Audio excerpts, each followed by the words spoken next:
بسم الله. ازيكم يا حبايبي، عاملين ايه؟ يا رب تكونوا بخير، ان شاء الله بخير يا رب العالمين. اللهم صل وسلم وبارك عليك يا حبيبي يا رسول الله. صلى على سيدنا محمد اشرف خلق الله. النهارده هنعمل البوريك بتاع الافران. معايا كوبايه، حطيت كوبايه ميه وكوبايه الا ربع سمنه على زيت او زيت بس، ومعلقه خميره ومعلقتين سكر و و50 جرام كده اللي هي الصلصه، اللي هو معجون الطماطم، هو ده اللي بيديله اللون الحلو اللي انتوا شايفينه ده. وهتضربي كله كده ببعضيه. ده مقدار نص كيلو دقيق، يعني انا هعمل نص كيلو دقيق بس. لو انت لا اله الا الله، لو انت هتعملي كيلو هتضاعفي الكمية، يعني كوباية الا ربع زيت. بص، نص كيلو دقيق حطيت عليه برضو ذرة ملح. لو عايزة تحطي حبة بيكنج باودر حطي. هو نص كيلو دقيق على قد الحاجة بالظبط اللي انا حطيتها دول. كوباية مية بنفس الكوباية، كوباية الا ربع زيت، آه ومعلقتين او 3 معالق سكر، ومعلقه خميره اللي هو الباكت بتاع الخميره. والله ما كملت الباكت كله يعني مثلا نص الباكت، عشان عامله نص كيلو. لو تعملي الكيلو هتحطي الباكت الخميره كله. بس هتعجنيها كده لحد ما العجينه تنعم معاكي. هي اتعملت ما شاء الله في ثواني. بس طبعا هنعجن فيها حبه كده عشان خاطر لازم تتعجن يا جماعه. طبعا ما بينفعش، فحطيتها كده على الرخامه او على ترابيزه اللي عندك، وهتدعكي فيها كده، تعجني فيها جامد كده عشان خاطر تبقى ناعمة معاكي. وعشان هو نجاح البوريك ده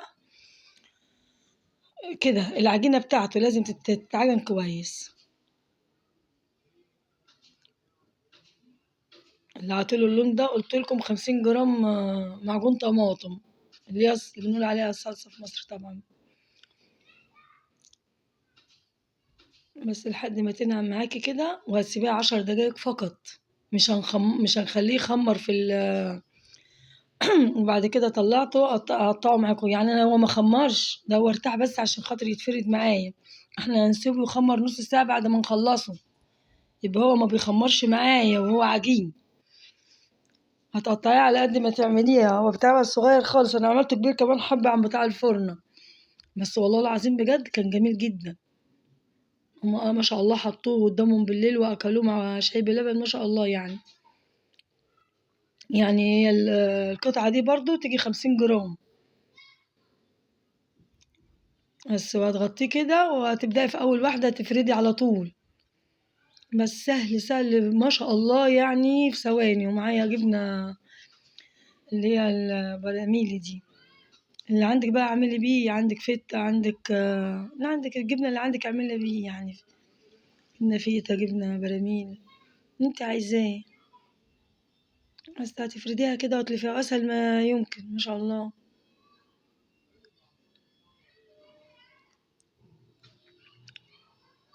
بس كنت حاطة منديل ورق جنبي عمالة امسح في ايديا عشان بتقفلي عليها كده كويس. لازم تقفلي عليها كويس. بصي عاملة ازاي ما شاء الله. اه. بعد كده هخليه بقى كده. انا سبته نص ساعة خمر، سبته نص ساعة اختمر. حبة لبن على صفارة بيض،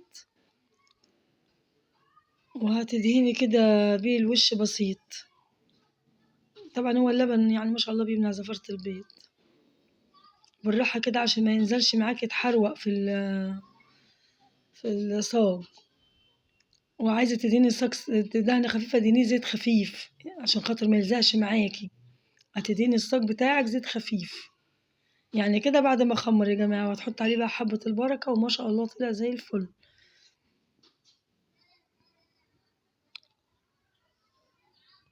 بس وشكر، احلى اخوات واحلى متابعين، كلكم على راسي من فوق.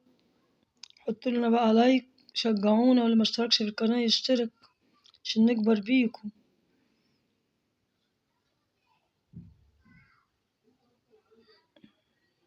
هو طلع ما شاء الله زي الفل. يعني هو نص كيلو عمل لي صاجين زي ده. بوريكم بص عامل ازاي. ما شاء الله بجد، يعني جربوا الحكاية دي، نص كيلو دي ب7 جنيه، عمل لي الطبق اللي قدامكم ده ما شاء الله. سلام حبايبي.